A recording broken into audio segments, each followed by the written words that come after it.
Mga airline operators magtigom aron tun-an ang pag-arrange og special flight alang sa mga Chinese nga buot nang mobalik didto sa China. Si Luan Mirondina sa report. Sa wala pa mo kuyanap, ang novel coronavirus acute respiratory disease mo-average og 700 ka mga Chinese nationals ang moabot og mobiya sa Subo matag buwan sa Enero.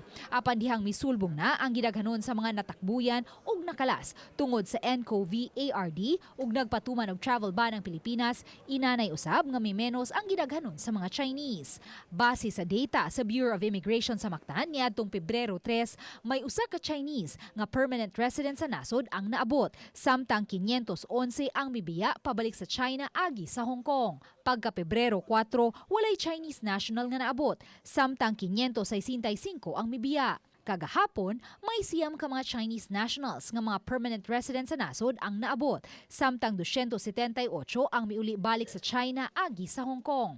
Samtang karong adlaw, 135 na lang ka mga Chinese ang mibiya.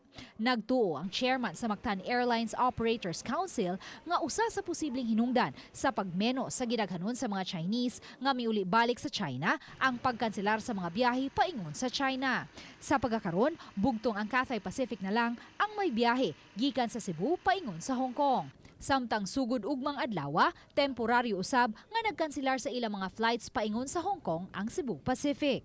Una nang gikanselar sa Cebu Pacific ang mga biyahe niini paingon sa China human gipatuman sa presidente ang travel ban. Meron pang we still have Cathay Pacific and China Southern, but the schedule is very irregular. So from the daily flight of China Southern, there are already scheduled cancellations. Aminado ang mga otoridad nga ubay-ubay pa ang mga Chinese nga buot usab mobalik na sa China, apan wala nay direct flight nga masakyan. Hayan karong hapon, gikatakdang magtigom ang mga airline operators nga may biyaheng China to Cebu o Cebu to China. Kini aron hisgutan ang panawagan sa gobernador nga maghimo og arrangements alang sa special flights sa mga Chinese nga buot nang mobalik sa China. I think so kasi before pa nag-cancel ng flight, most of them are already here in Cebu.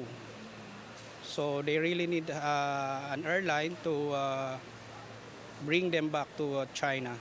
Uban ni June Solon, Luan Mirondina, Balitang Besdak.